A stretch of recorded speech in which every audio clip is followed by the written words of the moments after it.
புத்தாண்டை ஒட்டி சென்னை வடபழனி முருகன் கோவிலில் மழையை பொருட்படுத்தாமல் பக்தர்கள் நீண்ட வரிசையில் காத்திருந்து சாமி தரிசனம் செய்தனர். ஆங்கில புத்தாண்டை ஒட்டி சென்னை வடபழனியில் உள்ள முருகன் கோவில் நடை அதிகாலை 4 மணிக்கு திறக்கப்பட்டது. புத்தாண்டில் நினைத்தது நிறைவேற வேண்டி ஏராளமான பக்தர்கள் அதிகாலையிலேயே கோவிலில் குவிந்தனர். கொட்டும் மழையையும் பொருட்படுத்தாமல் பக்தர்கள் நீண்ட வரிசையில் காத்திருந்து முருகனை தரிசித்தனர். நாங்கள் மார்னிங்கே வந்துட்டோம். இங்கே ரொம்ப ரஷ்ஷாக தான் இருந்தது. ஒரு 2 hours ஆச்சு நாங்கள் லைனில் பார்த்து சிறப்பு தரிசனத்தில் தான் வந்தோம். நியூ இயர் எதுவும் ஃபஸ்ட்டு எங்கள் அப்பனை பார்த்தது ரொம்ப சந்தோஷம் அவருக்காகவே. ஆனால் இந்த மழை இது எக்ஸ்பெக்ட் பண்ணலை.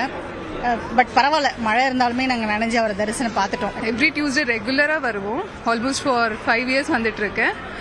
இன்னைக்கு கூட்டம் ரொம்ப ஜாஸ்தி. ஓகே, 3 o'clockலேருந்தே கூட்டம் லைன் ரொம்ப பெரிய லைனாக இருக்குது. பட் நாங்கள் சிறப்பு தரிசனத்தில் வந்ததால சீக்கிரம் வந்துட்டோம். ரொம்ப சந்தோஷமா இருக்கு.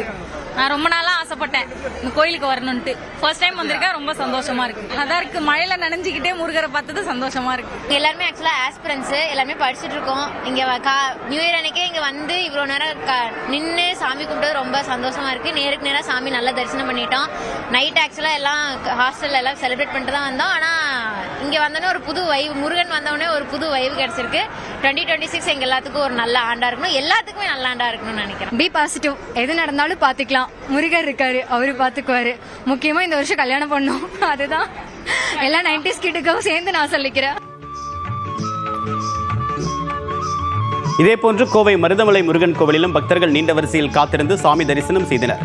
அதிகாலை 5 மணிக்கு சிறப்பு அபிஷேகம் முடிந்து மஞ்சள் பட்டுடுத்தி ராஜ அவதாரத்தில் முருகப்பெருமான் பக்தர்களுக்கு அருள்பாலித்தார். இன்னைக்கு நியூ இயர் மருதமலைக்கு வந்திருந்தோம். ஆக்சுவலாக இன்னைக்கு பயங்கர கும்பலாக இருக்கு. நாங்களே ஒரு 2 மணி நேரம் கிட்ட நின்றுருந்தோம். சாமி அலங்காரம்லாம் நல்லா தான் இருந்தது. பட் பஸ் ஃபெசிலிட்டிஸ் எல்லாமே நல்லா தான் இருக்கு. மஞ்சள் பட்டுடுத்தி முருகரை பார்க்கறதுக்கு அவ்வளோ ஒரு பிரமிப்பா இருந்தது. நாங்கள் காத்திருந்த நேரத்தை விட முருகனை பார்த்திருந்த நொடி மிகவும் நல்லா இருந்தது. இந்த புத்தாண்டு எங்களுக்கு அனைவருக்கும் நல்லதா இருக்கும்.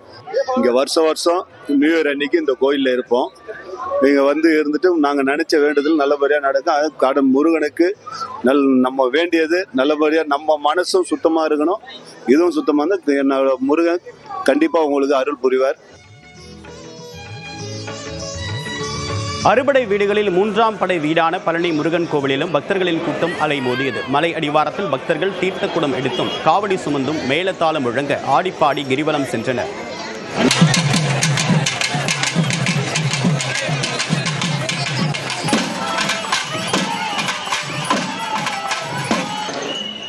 ரோப் காரில் போனால் பார்த்தா கூட்டம் கொஞ்சம் அதிகமாகறதுனால ஃப்ரீ தரிசனத்தில் போனோம்.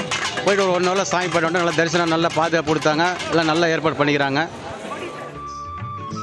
காஞ்சிபுரம் மாவட்டம் ஸ்ரீபெரும்புதூர் அடுத்த வல்லக்கோட்டையில் உள்ள புகழ்பெற்ற முருகன் கோவிலிலும் பக்தர்கள் கூட்டம் அலைமோதியது.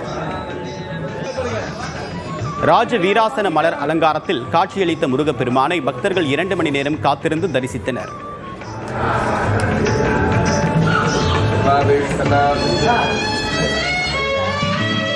நாமக்கல்லில் உள்ள புகழ்பெற்ற ஆஞ்சநேயர் கோவிலில் புத்தாண்டை ஒட்டி 3 டன் மலர்களை கொண்டு ஆஞ்சநேயர் சிறப்பு அலங்காரம் செய்யப்பட்டிருந்தது. இதனை திருச்சி, சேலம், ஈரோடு என்று பல்வேறு மாவட்டங்களைச் சேர்ந்த பக்தர்கள் நீண்ட வரிசையில் காத்திருந்து தரிசித்தனர்.